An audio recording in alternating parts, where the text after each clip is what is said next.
Assalamualaikum warahmatullahi wabarakatuh. Halo guys, selamat datang di channel YouTube gua.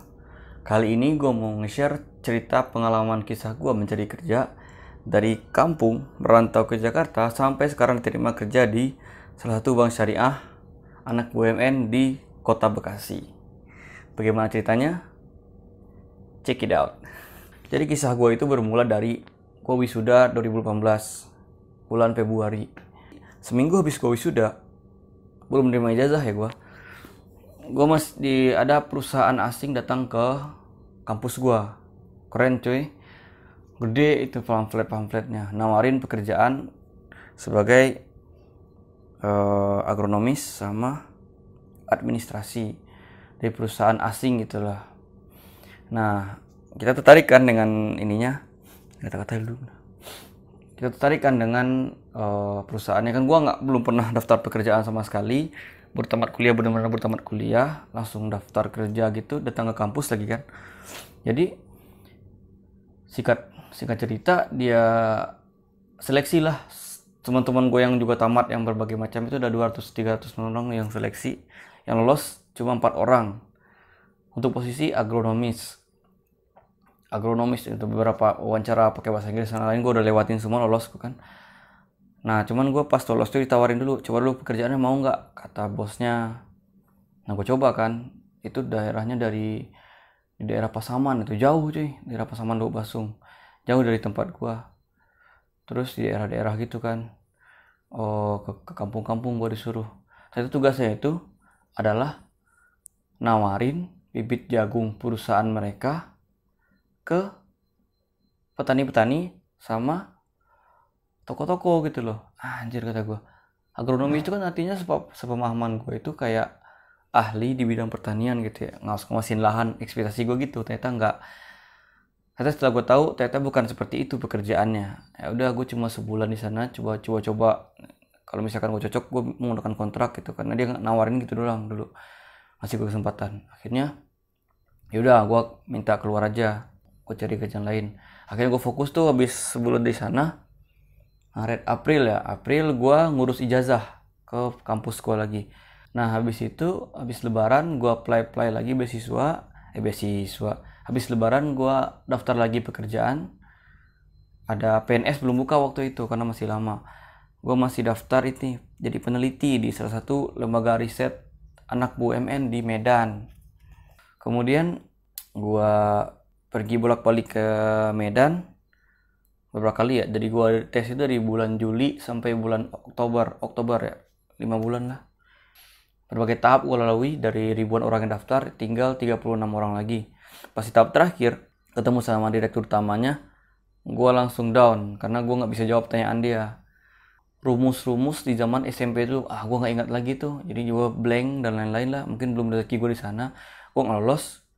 Ya udah, habis itu di akhir Oktober gue balik ke Padang, dikasih tiket pesawat sama perusahaannya buat sekali doang karena gue udah tes terakhir ya.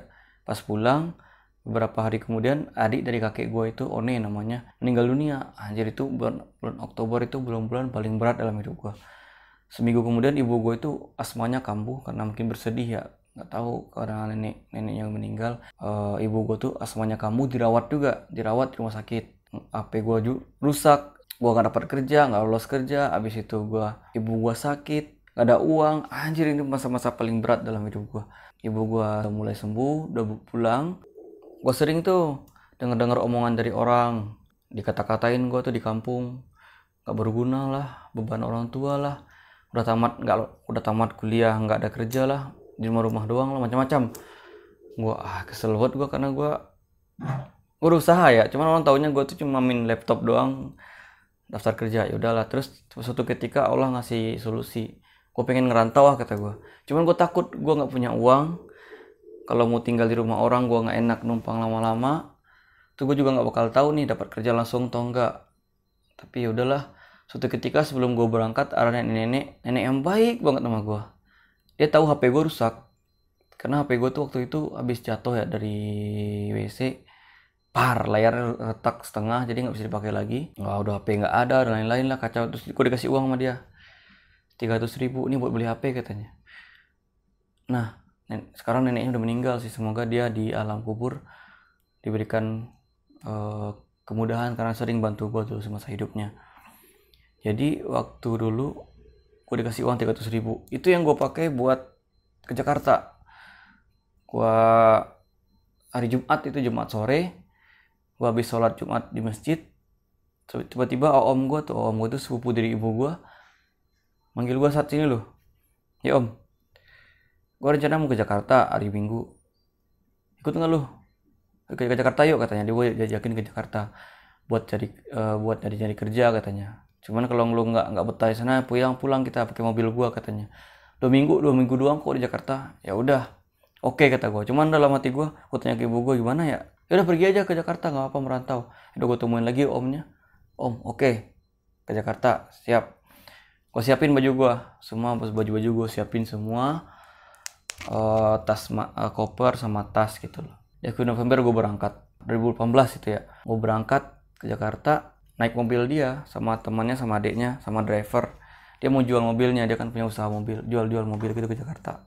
Hari Minggu malam gue siapin semua, gue pamit berangkat ke Jakarta. Sampai di Jakarta itu 2 hari 2 malam ya, gue naik jalannya dari Sumatera Barat ke Jambi, ke Sumatera Selatan, ke Lampung, habis itu lewat di Perak Bakahuni sampai di Banten, sampai Jakarta. Di Jakarta gue bingung di mana. Gue ditawarin sih sama om gue tuh di tempat temennya, cuman gue kayaknya enggak deh. Tante kandung gue tuh di Cikarang rumahnya, dia punya usaha batik, jadi gue diajak ke sana. Seminggu kemudian gue di sana, alhamdulillah gue tinggal di Cikarang. Ditawarin gue sambil cari kerja, sambil nunggu cari kerja, gimana kalau jualan di toko tante, jagain toko tante, ngawasin pegawainya. Oke, kata gue dengan senang hati gue, karena kan gue nggak ada uang. Alhamdulillah di sana gue waktu jualan batik gue di SGC, Sentra Grosir Cikarang, jualan batik di sana.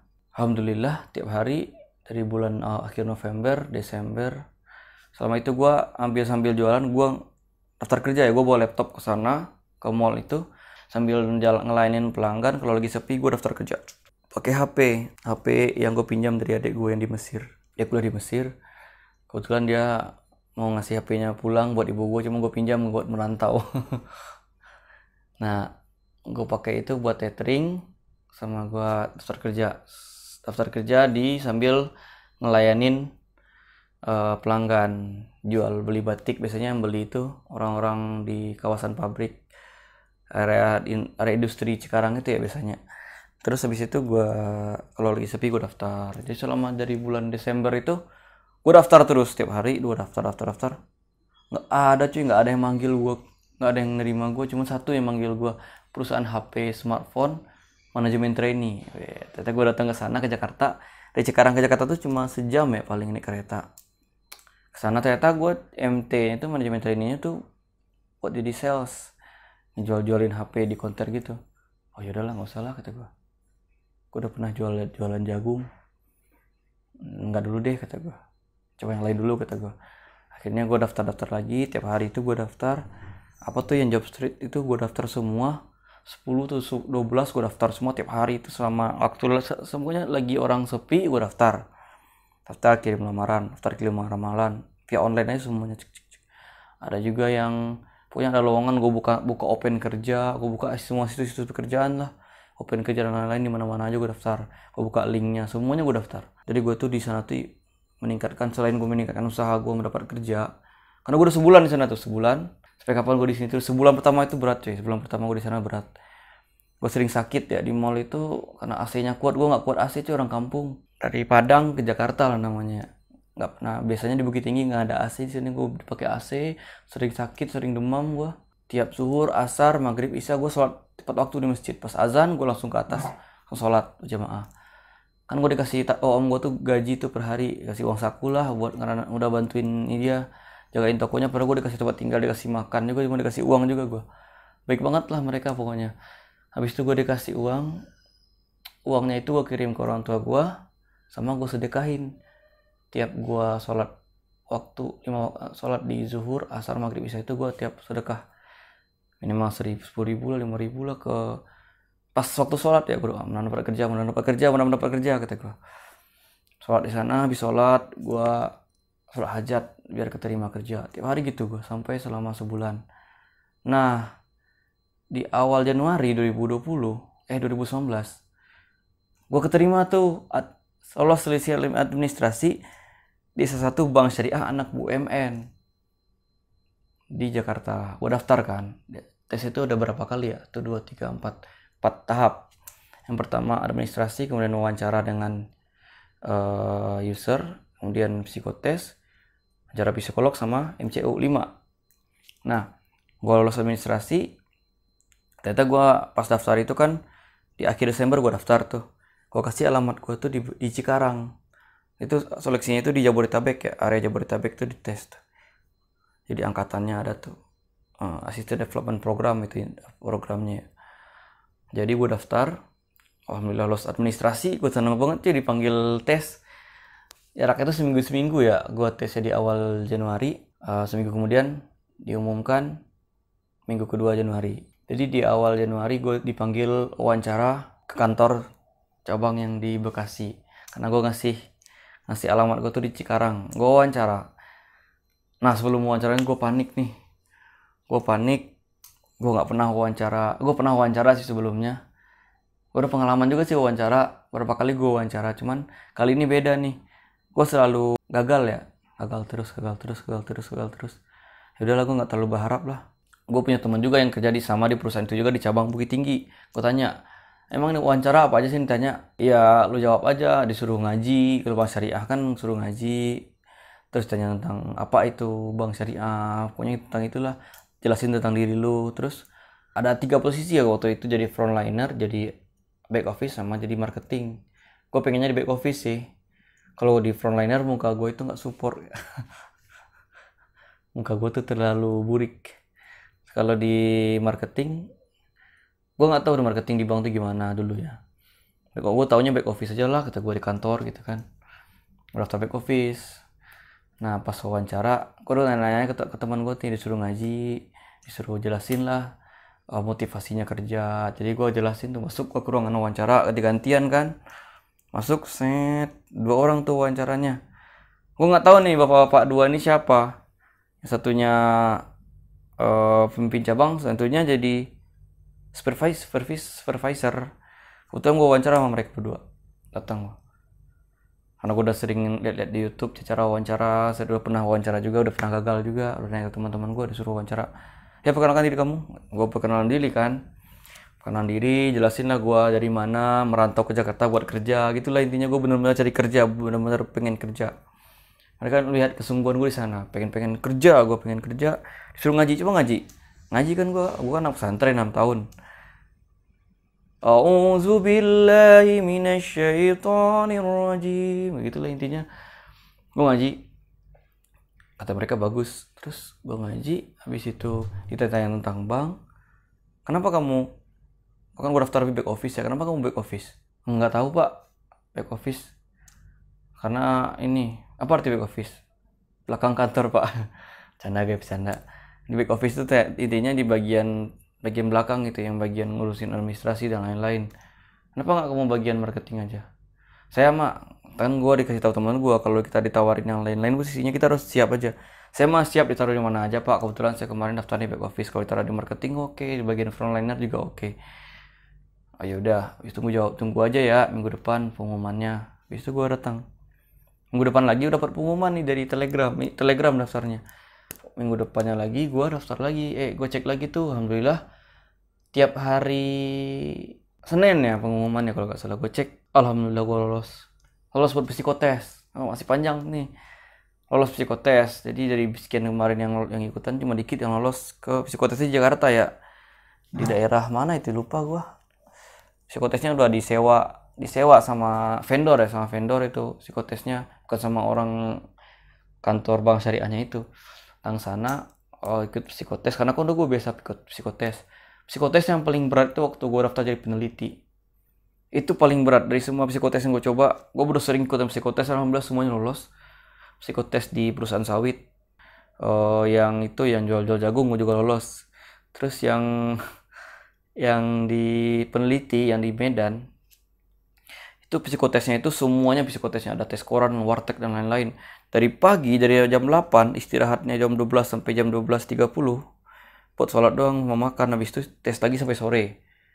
tesnya itu full. Jadi itu tes paling berat dan gue lolos di sana. Jadi gue ketika tes psikotes di bank ini, gue udah nggak terlalu tertekan ya, maksud gue yang kemarin yang susah gue lolos, sekarang gue harus lolos lagi kata gue. Ternyata nggak sesusah yang kemarin, cuma dari pagi sampai jam 12 siang doang, nggak sampai sorean. Anu gue lolos. Diumuminnya malam-malam yang diumumin ya. Malam-malam kita dicek di situsnya, cek nomor kita dicatat tuh nomor tes kita. Ntar cek di situsnya, situs tempat psikotes itu, ternyata nama gue ada nih, alhamdulillah gue lolos. Besok paginya gue tes lagi. Nah dari gue tesnya Jakarta ke Cikarang, cuman kebetulan gue di tes itu di Jakarta, numpang di tempat kakak ibu gue di daerah Pasar Rumput, numpang di sana gue cuma beberapa hari ya. Besok paginya gue tes lagi psikolog, wawancara psikolog. Nah wawancara psikolog di situ gue ditanya sama orangnya. Gue tuh meyakinkan kan, tau lah gue udah sering wawancara sama psikolog pun juga, gue tahu gue kalau masuknya gimana wawancara sama dia, terus apa aja yang ditanya tentang itu. Dan alhamdulillah lumayan lama gue ngobrol sama dia, tanyain tuh gimana cara kamu gini lah, gue jawab semua kan. Ternyata dan alhamdulillah gue lolos psikolog. Nah itu udah tinggal tahap terakhir tuh, MCU, psikolog gue lolos alhamdulillah. Tes lagi pas minggu depannya gue cek tuh psikolog, gue nggak tahu tuh lolos atau enggaknya kan, karena hasilnya minggu depan. Di minggu depannya lagi gue cek di Telegram, ada nama gue tuh yang lolos tinggal dikit. Nah di sana dijadwalin tuh MCU, medical check up-nya di minggu depannya lagi. Kalau nggak salah 2 minggunya lagi ya, karena MCU tuh butuh waktu ya, karena gantian. MCU ini Jakarta juga. Jadi selama sebelum MCU itu gue olahraga, gue lari pagi sama bocah-bocah adik gue tuh, anak tante gue lari keliling komplek pagi jam 6 pagi gue lari terus. Dulu gue nggak segini cuy, dulu gue kurus. Sekarang nah di situ gue MCU-nya gue belum pernah MCU ya, karena gue selalu pas bagian wawancara gagal. Pas MCU gue baca-baca di internet ya, tes ambil air kencing dan lain-lain. Nah pagi-pagi itu kita disuruh puasa dulu nih, malam-malamnya disuruh puasa, nggak boleh makan apa-apa, cuman boleh minum. Tapi gue minum nih susu Bear Brand, gue minum air putih banyak-banyak. Puasa gue ya, puasa pagi-paginya gue minum air banyak-banyak, jadi kencing gue itu tuh warna putih, warna bening. Pas dites itu kencing gue warna bening. Dites gula darah, dites jantung. Gue takut ya, jantung gue tuh deg-degan ketemu dia, takutnya gue ada sakit apa-apa, ternyata itu namanya cinta. Yalah. Habis itu gue punya sakit, gue takut juga sakit ini ya, sakit gula. Pasti cek gula darah gue normal, semuanya normal, alhamdulillah. Gue MCU gue lolos, kata dokter sih aman. Teman pas yang susah itu pas bagian cek jantung. Jadi itu berkali-kali diulang ya, gue cek jantung. Yang pertama itu cek kencing, buat ngecek gula darah sama narkoba, kalau nggak salah ya, lupa gue.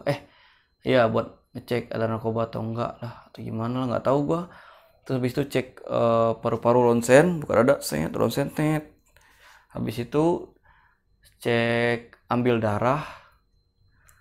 Nah yang terakhir tuh ambil jantung, cek jantung. Cuma gue belum pernah kan, jadi kayak ditempel-tempel gitu alat di tempat badan kita. Jadi gue orangnya gampang deg-degan ya, deg, apalagi mbak-mbak perawat cantik ya, atau deg-degan gue anjir. Nah berulang-ulang nih gue, mas ini jantungnya, mas pernah punya penyakit jantung nggak? Nggak pernah mbak, saya nggak pernah sakit jantung mbak, gue bilang gitu. Masa gue jantung cuy, kata gue. Enggak mbak, deg-degan doang ini mbak, pakai alat-alat begini nih, tempel-tempel gini mbak. Saya jadi ngeri mbak. Habis itu yaudah mas, diulang lagi nih gue.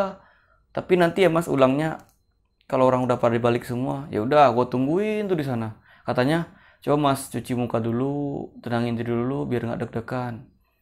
Nah habis itu pas udah pada balik semua, gue tes jantung lagi. Pas masuk jantung gue dites lagi. Mas masih kencang mas, deg-deg jantungnya, nanti nggak diterima loh kalau ini. Duduk dulu mbak, santai dulu mas, santai dulu. Gua udah setengah jam di sana tuh diam, tenangin diri dulu. Sampai detak jantung gua tuh normal, udah selesai. Karena gue deg-degan ya dipasang alat-alat gitu ya. Anjir kata gue. Gak bisa gue kendaliin lagi.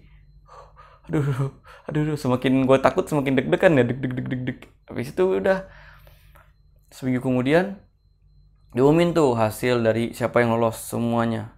Diterimalah teman gue belum kenal tuh sama mereka itu yang buat penempatan di Kota Bekasi. Banyak tuh penempatan, ada sekelas kita dari 8 ribuan yang daftar kata orang HRD-nya, yang terima cuma 100 orang ya. Nah, seminggu kemudian setelah MCU diumumin, kita disuruh PKWT, penandatanganan apa itu, kontrak berjangka waktu gitulah, lupa gua penjangannya. Habis itu ke Jakarta, kantor pusatnya ya, kantor pusat Bank Syariah anak BUMN itu, sana sama teman-teman gua. Nah, gue sendirian sih, gue belum kenal sama orang-orang. Nah, di sana tuh gue sok-sok akrab aja kan, bawa ijazah dan lain-lain buat ditahan sama mereka setahun. Kan kita ada program ADP itu, on job training setahun sampai diangkat jadi pegawai tetap ya. Nah, di sana tantangan ini kita tantangan apa, tanda tangan kontrak ya, tantangan kontrak. Dijelasin tuh penempatannya di mana. Gue ditempatin di Bekasi. Wah, dekat nih dari tempat tante gue. Karena kebetulan gaji UMR-nya Bekasi termasuk paling besar. Mantap lah kalau gitu kata gue. Nah, di situ gue ketemu sama temen gue namanya Adam sama Dito. Sekarang jadi sahabat gue mereka nih. Orang-orang kocak itulah pokoknya. Sering kesini nih. Nah, sampai sekarang gue udah kerja. Udah berbagai unit gue coba. Pernah coba di bagian dana, funding. Pernah di BLG. Bagian layanan teller itu. Pernah di admin, pernah di consumer, macam-macam lah. Gue udah coba-coba semua posisi. Dan gue sekarang udah 2 tahun ya kerja di sini. Alhamdulillah, gue nyaman ya. Mungkin segitu doang pengalaman kerja. Gue mencari kerja sampai lolos. Intinya jangan patah semangat, jangan gampang nyerah. Gue aja ditolak berkali-kali sampai ribuan mungkin ya. Gue nggak ingat gue udah daftar ya, bodo amat diterima atau nggak, gue daftar ya semuanya. Penting gue daftar gitu loh. Ada lowongan daftar, ditolak atau enggak, cuma 2 pilihan, ditolak atau diterima. Nggak ada pilihan lain, mati nggak ada, cuma ditolak atau diterima. Ya udah coba aja terus. Tapi coba itu dengan sungguh-sungguh, jangan asal-asalan doang. Sama doa, sama ibadah kita ditingkatkan gitu loh. Paling gue, jadi intinya selama gue di Jakarta merantau akhir November, awal Februari gue udah terima. Gue total 2 bulan gue di rumah tante gue tuh numpang. Jadi ya awal Februari gue udah mulai kerja, udah mulai training 2 minggu di Jakarta. Itu udah gue dapat kerja. Jadi gue cuma 2 bulan ya. Jadi kekhawatiran gue selama ini tinggal di Jakarta, merantau ke Jakarta, nggak dapat kerja, nggak dapat uang, itu kalau Allah sudah takdir ya mau gimana lagi cuy. Karena yang punya dunia ini kan Allah. Kenapa kita takut miskin sedangkan kita hamba dari yang maha kaya raya. Ini gue merantau ke Jakarta itu, gue nggak takut, modal 300 ribu doang gue bisa sekarang sampai hidup. Sekarang gue udah punya banyak lah, udah punya uang, udah punya motor dan lain-lain. Dari 300 ribu tadi gue berangkat ke Jakarta. Jadi nggak ada alasan buat lu kalau lu tuh inilah, intinya mau atau enggak. Itu sekian dari gue, terima kasih.